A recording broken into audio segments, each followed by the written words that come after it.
Hello guys, ito yung pangalawang week na training nila Moses sa Taekwondo. Nandito kami ngayon sa San Luis Elementary School para subaybayan yung kanilang training. Ayan, si Moses nag-stretching. Bago mag-start ang training, stretch muna para mabanat-banat ang mga buto. Ayan,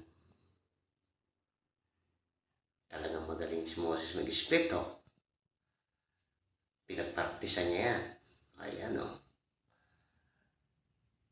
Yan daw ang sport niya eh. Yan. Na. Kick.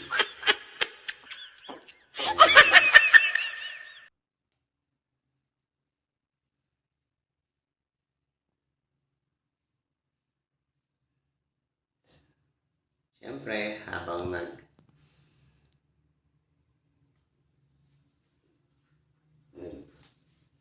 practice, kailangan makinig sa coach.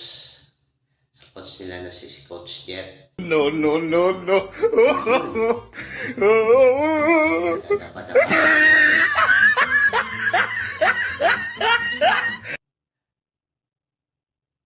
pero excited siya sa kanilang training.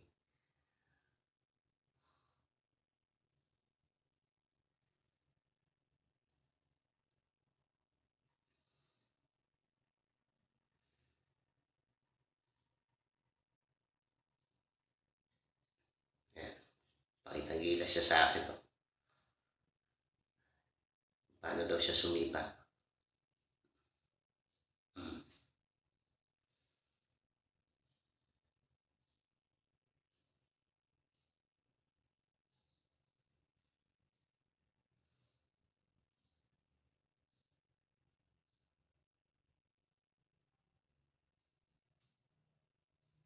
Yan. Yan na si Coach.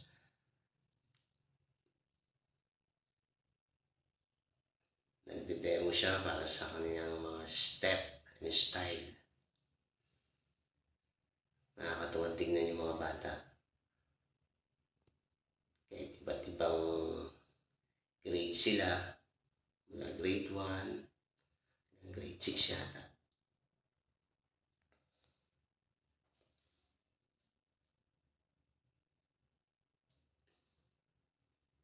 Sarap nilang tingnan kapag ganyan.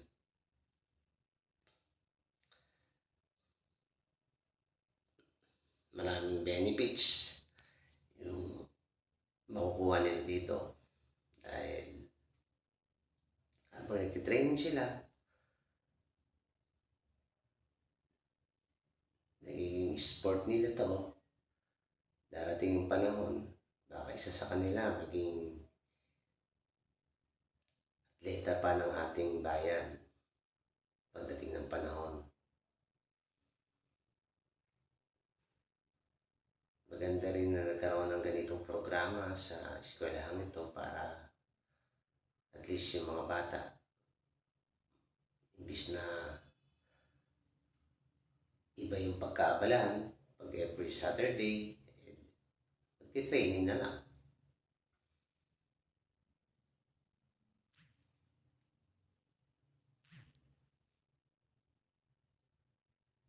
At least may enjoy nila dahil iba't ibang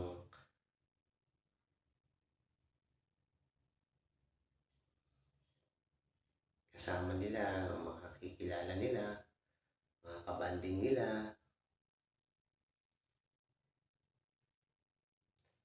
At least natututo pa sila ng disiplina.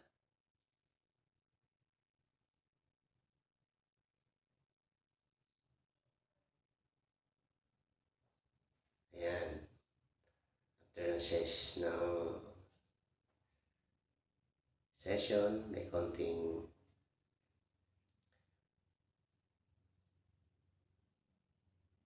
actual kung paano magsalag para sa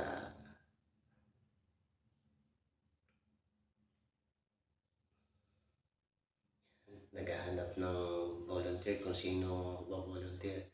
Ayan si Moses. Tataas ng kamay. Ayun. Volunteer siya.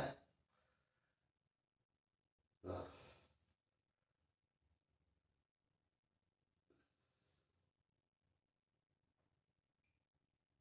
Yan. Tinuturuan siya paano magsalag kapag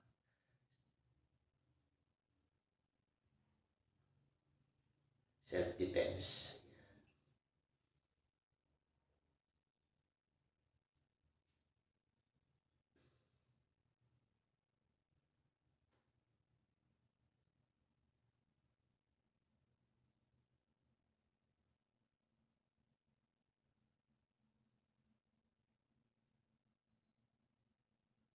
Sarap lang tingnan.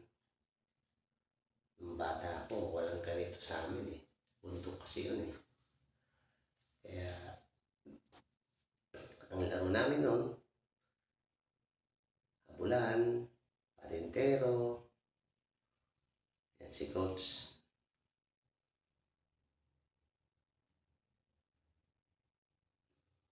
Nagbibigay na instruction sa kanila habang nagbe-break time. Para at least, na may memorize nila o natatanim sa isip nila yung mga basic style and procedure ng Taekwondo.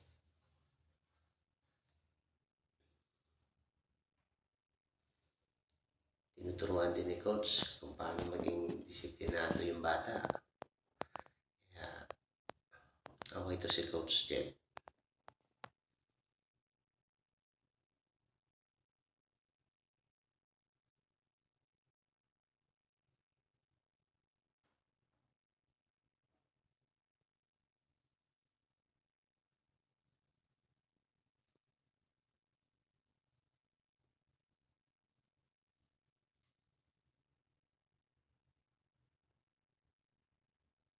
Ayan na, nag-try na sila kung paano sumipa. Ang dami nila. Halos lahat energetic.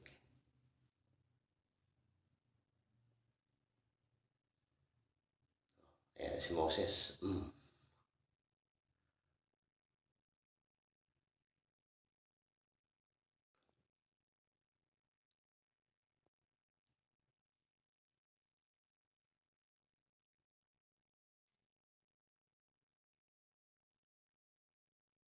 Sige, sipa.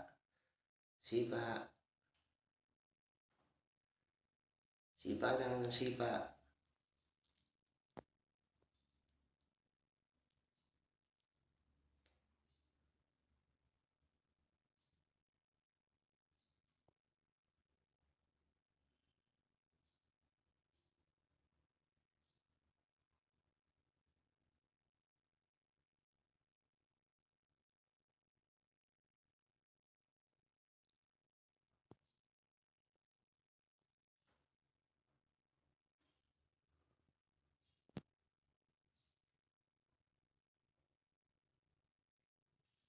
Yan, konting briefing si coach para at least may sa isip ng mga bata yung tinuturo niya.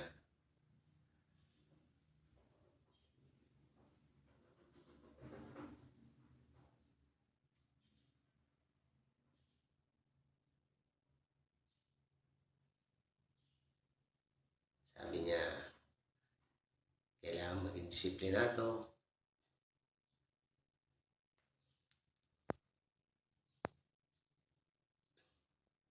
Di lang sa pagtitraining, pagsunod pati sa mga magulang,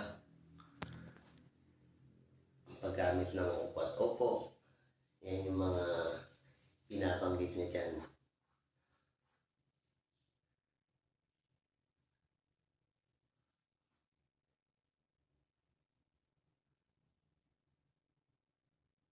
Kaya tanong niya kung may mga question para at least yung mga bata pwedeng magtanong para masagot niya.